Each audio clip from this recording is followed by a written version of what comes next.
Iets worden wat je niet bent. Daar gaat Life of Us over. Een sociale virtual reality ervaring.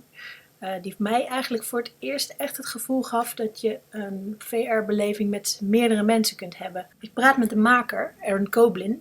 En hij is een van mijn helden op het digitale cultuurvlak. En Aaron Koblin vormt samen met de beroemde filmmaker Chris Milk het experimentele VR-productiebureau Within. En zij maakte dus Life of Us, onder andere met muziek van Pharrell Williams. How would you describe Life of Us? So Life of Us is a multi-person social virtual reality story. Basically, you and your friends can go on a journey of evolution together. So you begin as single-cell amoebas, sprout arms, become tadpoles, and move all the way through our own interpretation of evolution to post-human. It's basically an adventure that is fun and transformative in the literal sense. There's lots of Easter eggs. You can usually use your voice for something unexpected, like blowing bubbles as a tadpole or breathing fire as a pterodactyl, which, we took some creative liberties, but you get a sense of what that journey is like. And really, it's also about friendship. It's about being with your friends, kind of helping each other out and sharing. What makes the project really thrive, I think, is the communication between the people, which can be erupting in laughter or momentary terror, but it's pretty fun. We were starting to do experiments in virtual reality, and we were realizing that one of the most incredible aspects of VR is embodiment. It's actually becoming something other than yourself and trying to have those initial moments of figuring out what you are and how to be what you are, how to use your arms and legs and voice and head and movements in a new way. So we wanted to tell the biggest story that we could that involved lots of different forms of embodiment. So we went to immediately to the history of life on Earth. I think there are a lot of people who look at virtual reality headsets and they see blindfolds that are put on top of people's faces, but they're connected devices just like computers and mobile phones and everything else. So we have the opportunity to not only connect them, but connect them in a way deeper way than I would argue many of the other technologies, because it's actual experience. It's tricking your mind into thinking you're somewhere you're not, which is a really powerful thing.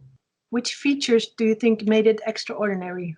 Life of Us was really our first major experiment. We wanted to push an experiment with what are the opportunities to play with physics, to play with time, to play with motion. So a lot of these little experiments turned into kind of more of a cohesive story in this experience. So I think it's not so much about pointing to one specific thing, but when you start stacking the things together, you really play with your sense of being and your sense of self and your sense of place.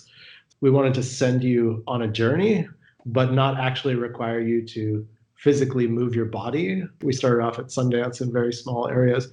The entire project is on a linear path. And it's really important that when you have people moving, but not of their own accord, that they wouldn't expect their vestibular system to register any motion or change. So we had a very fixed velocity. As long as you have a constant velocity, your body doesn't expect to feel anything. It's like being on an airplane or on a train. You just feel fine. If we were to slow you down or speed you up or do anything like that, we would have run into serious problems. So we had a whole bunch of constraints like that we were working within, and then trying to tell a story on top of it in that context. I was wondering, how do you balance a more directive narrative versus the whole letting go in an interactive game strategy? Yeah, it's always a tension when you're doing an interactive project between how open-ended and flexible you want to build something and how much you want to make sure you don't lose the craft of the storytelling. With Life of Us, what we did was try to make moments of more free exploration and then kind of corral you back towards a more of a cohesive place. And examples like you can free fly as a pterodactyl out into the environment, but then you automatically somehow seem to find yourself converging back with your friends towards the end of it. It's an analogous balance of how you can create a system and a structure which helps align people with a goal, but then allows them to be themselves and have creative expression, which amps up the value of the whole thing. It turns it into something better than the sum of its parts. What would you say were the biggest technical challenges? There were a lot of technical challenges. Probably the hardest was doing low latency voice feedback. We wanted to make sure that you could hear your own voice transformed into the creature. it changes the way you feel about yourself. Say, like, let's blow bubbles. Similar to if you inhale helium and all of a sudden your voice comes out high-pitched. You start saying ridiculous things and acting goofy because you're no longer yourself. And that's the theme of the project, is becoming other creatures and other things. So we didn't want to just change your voice for other people to hear. We wanted to change your voice for you to hear, and to get your voice transformed and played back in your ear with a low enough latency that would actually feel, somewhat realistic, was a huge challenge.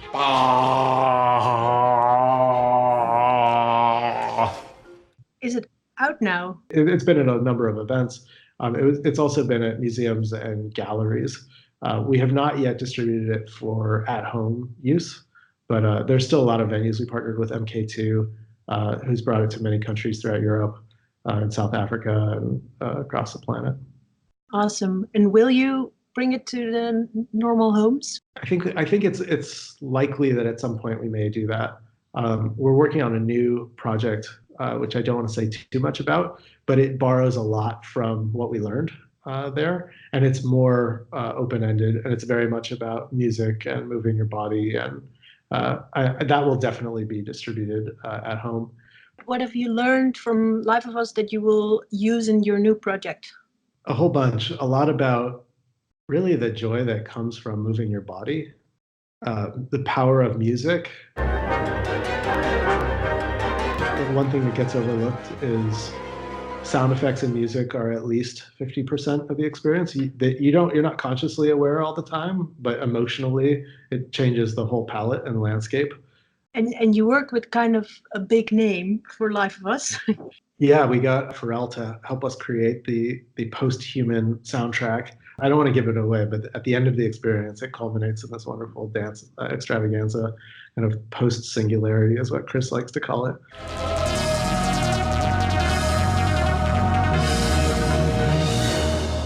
Can you tell something about the costs? The biggest cost is human time for a project like this, because it's so much about asset creation and programming. So depending on who you know and what they're willing to work for, that affects your cost dramatically. But I would say more similar to filmmaking. Great high quality films are less likely to be done in isolation, and teams of experts are probably going to be required, and you can pay them as much as you're willing and able. What was the weirdest thing that you discovered? What were people telling you when they played it? I think a lot of people were surprised how funny it is. I think some people, once you begin laughing, you also hear yourself laughing, and that feedback loop really can be quite overwhelming and surprising. I think people would. And what happens is when your friend is laughing, it makes you laugh as well, especially because they're laughing in stereo in your ears with this weird feedback noise. I love it. It was so much fun. It's an experience. It's not a film or a piece of literature. It's something that combines your senses in a way that you feel is real. It's about using the relationship between people as a medium, which is something we've never done before. If you can go to a movie with a friend and you can sit next to each other and you can watch the movie and you can talk about it afterwards. But that's the extent that the filmmaker is curating your own experience. It's not about curating the experience between the two of you, which is something you can do in virtual reality. You can say, oh, I want to actually change the way you look at each other now. I want to change the experience that you're in. I want to manipulate the environment or time or physics or space itself. It's all up for grabs. So I think that's what excites me the most. And then there's all kinds of things you can do just purely by being in interactive environments. Do you think VR is it for you? Is it for within the main platform to focus on in the future? We're doing things with augmented reality as well, but I think that will evolve, and the things that we're doing will probably start to merge together. We're probably not far from augmented reality and virtual reality coexisting in a single headset, and those headsets becoming cheaper and lighter weight and more accessible. I would say we're not that far. In the next year or two, we will start to see meaningfully improved VR headsets. And within 5 years, I think we'll see a device that converges the two mediums and is way more mainstream than we might predict today. And would you recommend other media makers to go that path? Absolutely. I mean, from a selfish bias perspective, we need more people experimenting and sharing knowledge and learning.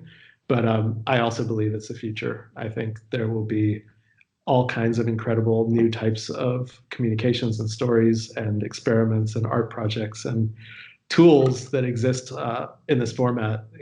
I think it's not unreasonable to imagine a world, more like 10 to 20 years from now, where we laugh at the idea of screens being everywhere, because we're plastering them on all our walls, we're carrying them in our pockets, we're strapping them to our wrists, and that all becomes unnecessary if you have a virtual layer or series of layers that are just sitting on top of everything, and you can peer through glasses and see it. I'm sure it'll be a blend, because none of the old technologies go away, we just add new ones. That seems to be how humans work. Thank you so much for your time. It was great to chat with you. See ya. Bye.